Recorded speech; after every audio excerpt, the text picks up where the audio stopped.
आइए अब आपको पूर्वांचल का गणित बताते हैं। पूर्वांचल भी एक बड़ा क्षेत्र उत्तर प्रदेश में। यहां पर कुल लोकसभा सीटें हैं 26 और 2019 के यानी पिछले चुनाव में 19 सीटें बीजेपी ने यहां पर जीत ली थीं। हम पूर्वांचल की बात कर रहे हैं।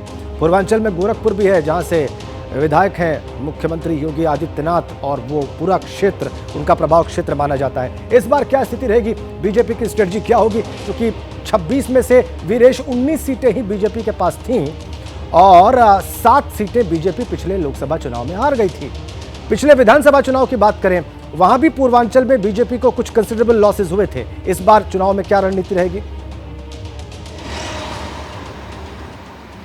देखिए, लालगंज की सीट हो, जौनपुर की सीट हो, गाजीपुर की सीट हो और इस तरह की जो सीटें, घोसी की सीट हो, भारतीय जनता पार्टी हार गई थी। पूर्वांचल में भारतीय जनता पार्टी विधानसभा में भी अच्छा प्रदर्शन नहीं कर पाई थी, इसलिए इस बार सभी सीटें जितनी हैं वहां पर प्रत्याशी बदल दिए जाएंगे। ये बड़ी खबर आपको दे रहा हूं। चाहे वो हरिनारायण राजभर घोसी में हो, चाहे वहां पर नीलम सोनकर लालगंज में हो, केपी सिंह जौनपुर में हो, मनोज सिन्हा एलजी हैं तो वो लड़ेंगे नहीं।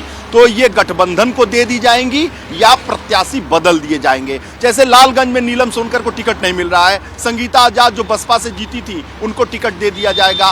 केपी सिंह जो जौनपुर से लड़े थे भाजपा से, उनको टिकट नहीं दिया जाएगा। वहां निषाद पार्टी राजभर को दिया जा सकता है और उस पर धनंजय सिंह लड़ सकते हैं। यही गाजीपुर में होने वाला है। गाजीपुर में भी या तो राजभर को या गठबंधन को देकर वहां से राजभर के परिवार को लड़ाया जा सकता है। घोसी से हरिनारायण राजभर को नहीं मिलने वाला है, वो बुजुर्ग हो चुके हैं। आप बड़ी खबर ये दे रहे हैं वीरेश। तो आपकी बात में जो सबसे महत्वपूर्ण बात है वो ये है कि सारे टिकट यहां पर नए लोगों को दिए जा सकते हैं। अब जिनका टिकट पक्का है, आइए अब आपको उनके बारे में बता दें।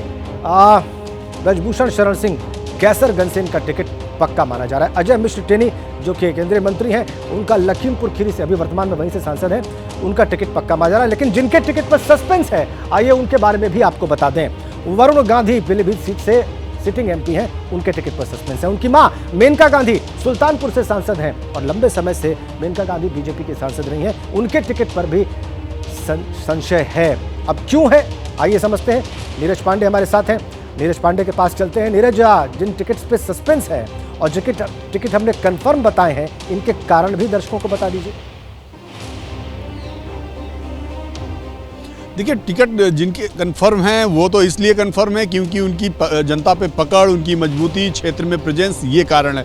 जिनका टिकट कंफर्म नहीं है, जैसे आपने मेनका गांधी की बात है, मेनका गांधी की उम्र भी बहुत हो रही है, दूसरा उनका उस लेवल पे प्रेजेंस नहीं रहा सुल्तानपुर में जैसा होना चाहिए। तो हो सकता है कि मेनका गांधी को रिप्लेस करके कोई नया चेहरा लाया जाए, या उनके पुत्र वरुण गांधी के साथ जो निगोशिएशन चल रहा है, हो सकता है पीलीभीत से उनको शिफ्ट कर दिया जाए सुल्तानपुर। ये कुछ कारण हो सकते हैं। ऐसे ही कई और नाम हैं जो आप ले रहे हैं, उनमें सिर्फ और सिर्फ कारण यही है कि उनकी क्षेत्र में जो है ज़्यादा सक्रियता ना होना और उम्र, यही दो फैक्टर हैं। भारतीय जनता पार्टी देखिए अब उस पड़ाव में पहुंच चुकी है कि बहुत ज्यादा नेताओं के दबाव में। आपने कारण स्पष्ट कर दिया हमारे दर्शकों के सामने। आप दोनों का बहुत बहुत धन्यवाद, नीरज और वीरेश, विस्तार से जानकारियां देने के लिए।